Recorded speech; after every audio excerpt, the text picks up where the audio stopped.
c'est Giraffe2 et bienvenue dans une nouvelle vidéo dans laquelle nous introduisons une nouvelle série sur la chaîne de Tuto Minecraft. Et aujourd'hui on va parler du minage. Si vous regardez cette vidéo à la fin, vous saurez tout sur le minage. Et on va donc parler des différentes pioches, leur durabilité, les points d'attaque, mais très rapidement parce que ça sert pas à grand chose. Où est-ce qu'on peut trouver les minerais et aussi où trouver du coup le minerai des pioches et tous les autres minerais. Voilà, on part tout de suite sur la durabilité. Alors, je les ai classés par ordre de durabilité. C'est pour ça que l'or est avant le bois, la pierre et le fer. Et leurs points de durabilité vont beaucoup vous étonner. Parce qu'en effet, l'or n'a que 32 points de durabilité. Jusque-là, pas très étonnant.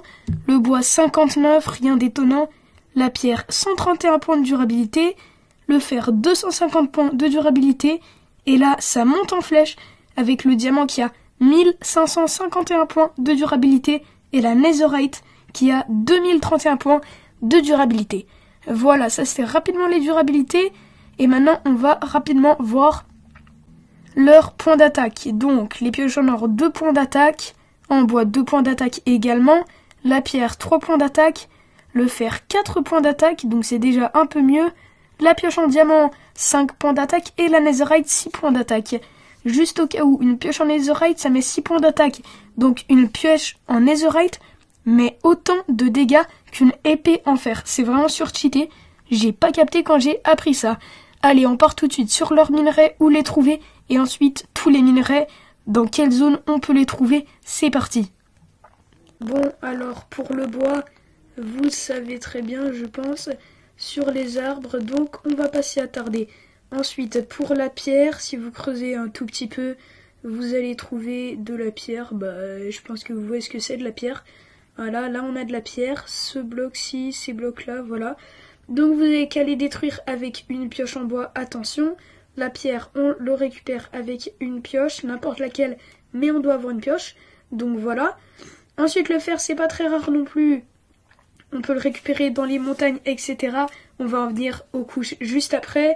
Mais je voulais juste vous dire, du coup, l'or, même chose que le fer. Le diamant aussi, même chose. On va aussi en venir aux couches juste après.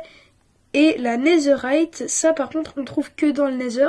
Et je vous donne les couches dans le nether. Parce que oui, il y a aussi des couches dans le nether, etc. Il n'y a pas de grotte à proprement dit. Mais on peut chercher. Du coup, voilà. Et voilà donc tous les minerais qu'on peut trouver, sauf la netherite. Je vous expliquerai plus en détail après.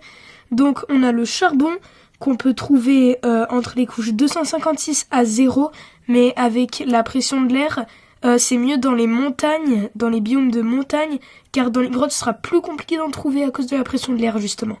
Ensuite le cuivre, on peut le trouver à partir de 112 à moins 16, sachant que si vous en cherchez vraiment, la meilleure couche pour en trouver, c'est la couche 48. Ensuite, l'émeraude, on trouve ça dans les montagnes surtout, à partir des mises à jour 1.18, 1.19, mais je pense que vous jouez quasiment tous sur les 1.19, ok. Du coup, là, je vais vous dire pour le 1.19. Avant l'émeraude, c'était très rare, on trouvait ça, c'est toujours très rare d'ailleurs, et on trouvait ça dans les grottes. Et bien maintenant, c'est dans les montagnes, souvent à partir de la 232. Ensuite, l'or, on peut en trouver surtout dans les Badlands de la couche 256 à la moins 54.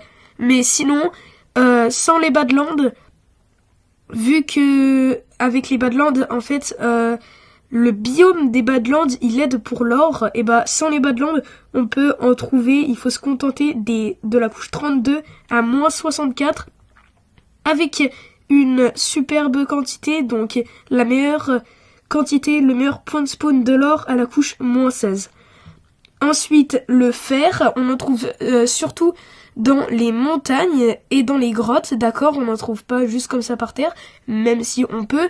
En soi, le fer, c'est pas extrêmement rare. Dans les montagnes, comme le charbon, on peut en trouver vers la couche 232, à partir de la couche 232, etc. Et dans les grottes, ce sera la meilleure couche, ce sera la couche 16, mais on peut en trouver bien avant, etc., etc. Ensuite, le lapis lazuli, qui est du coup le bloc entre le fer et le diams, on peut en trouver depuis la couche 64 à moins 64 avec une priorité sur la couche 0 si vous voulez en trouver. Ensuite, pour le diamant, donc tout le monde va me dire couche 12, couche 12. Alors non, en fait, avec les mises à jour, c'est de la couche 16 maintenant à la couche moins 64. Et on peut en trouver en priorité, non pas à la couche 12, mais à la couche moins 58. J'ai testé de strip miner, donc de faire des tunnels, etc., qui est une manière de minage optimisée, d'accord. J'ai testé ça à la couche 12 et à la couche moins 58. À la couche 12, j'en ai vraiment pas trouvé beaucoup. Tandis que à la couche moins 58, en très peu de temps, j'en ai trouvé 38 diamants avec fortune, mais c'est quand même pas mal. Bref, la redstone de la couche 16 à moins 64, c'est extrêmement similaire au diamant, parce que c'est pareil en fait. Et du coup, moins 58 pour le max. Et le bloc que vous voyez là, c'est du diamant, mais ça change un peu comme ça, c'est avec tous les blocs.